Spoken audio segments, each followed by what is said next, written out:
इसका जवाब में तो ये सब ड्रामेबाजी है। तमाम थाने, डीसी, सीपीओ, आरपीओ, कमिश्नर मुस्लिम लीग नून की कैंपेन चला रहे हैं। ये झूठा प्रोपेगेंडा है। एयरपोर्ट रोड के ऊपर जाके देखें, हमें इलेक्शन कमीशन के साइज का बैनर लगाने की इजाज़त नहीं है। शेख रशीद अहमद साहब के बैनर जो हैं वो जगह जगह गली मोहल्लों से, सड़कों से उतार रहे हैं। आपने उसे अडयाला जेल में कैद कर दिया कि वो अपनी इलेक्शन कैंपेन ना कर सके। आपने 40 दिन का उसका चिल्ला भी आपके उसके सामने है और आप उसकी अब तस्वीरों से भी खौफज़दा है। आज रावलपिंडी के जिन यूनियन कौंसिलों, गली मोहल्लों में मैं जा रहा हूँ, जो मोहब्बत लोगों की इस वक्त शेख रशीद अहमद के साथ है, मैं ये हल्फन कहता हूँ कि मुस्लिम लीग नून को शेख रशीद अहमद इबरतनाक शिकस्त देने जा रहे हैं 8 फरवरी को। और ये समझते हैं कि शेख रशीद अहमद साहब को अडयाला जेल में बंद करके अपनी मर्ज़ी का रिज़ल्ट ले लेंगे, तो इनकी मर्ज़ी का रिज़ल्ट नहीं आएगा। पीडीएम की हुकूमत को मैं कहना चाहता हूँ। और शेख रशीद साहब ने गिरफ्तारी से एक रोज़ पहले कहा था कि ये पीडीएम की हुकूमत नवाज़ शरीफ और शहबाज शरीफ के जो मुतालबे थे उसमें मुतालबा नंबर जो भी था ये भी था कि हमें शेख रशीद इलेक्शन से पहले अडयाला के अंदर चाहिए। और ये उस मुतालबे के तहत आज शेख रशीद अडयाला जेल में बेगुनाह अपनी कैद भुगत रहा है। सज़ा जो भी उनको वह इस वक्त न्यू टाउन के थाने में, हमें पूरा यकीन है कि अदलिया से हमें इंसाफ मिलेगा।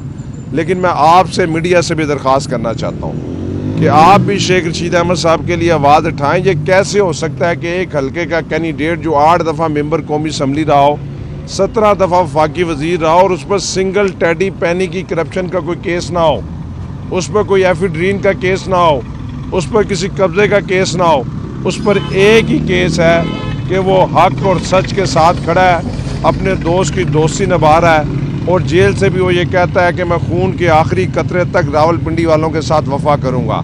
इंशाअल्लाह ताला इन तमाम हुकूमती हथकंडों के बावजूद हम इलेक्शन लड़ेंगे। NH56 से शेख रशीद अहमद साहब भी जीतेंगे, NH57 से मैं भी जीतूँगा। हम पूरी कोशिश करेंगे कि 8 फरवरी से पहले पहले शेख रशीद अहमद साहब रहा हो जाएं। अगर खुदा न खास्ता ये रहा होने नहीं देते तो मैं भरपूर तरीके से उनकी कैंपेन कर रहा हूँ। सरदार राज़क साहब हमारे लीगल सारे वकील ये केस को देख रहे हैं। हमें पूरी उम्मीद है कि कल हमें इंसाफ मिलेगा। अगर नहीं मिलता तो हम हाई कोर्ट जाएंगे और कोशिश करेंगे कि 8 फरवरी से पहले पहले शेख रशीद अहमद साहब को अडयाला जेल से रहा करवाएं। बहुत बहुत शुक्रिया। इसका जवाब में तो ये सब ड्रामेबाजी है।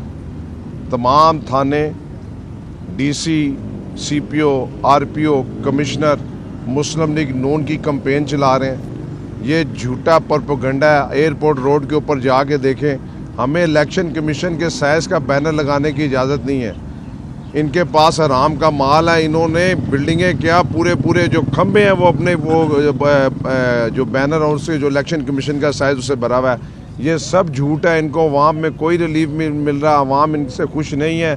ये ड्रामेबाजी करने के लिए हाई कोर्ट गए हैं, किसी ने इनका कोई बैनर नहीं उतारा। बैनर अगर शहर में उतर रहे हैं तो वो शेख रशीद अहमद के उतर रहे हैं और ये सिंपल एक हमदर्दी लेने के लिए गए हैं कि हमारे साथ ज़्यादती। आप इलेक्शन कमीशन का साइज लगाएं। अभी अपने कैमरे लेके मेरे हल्के में चलें, दानियाल अजीज़ जहाँ से मेरे मुकाबले में इलेक्शन लड़ा है, दानियाल चौधरी।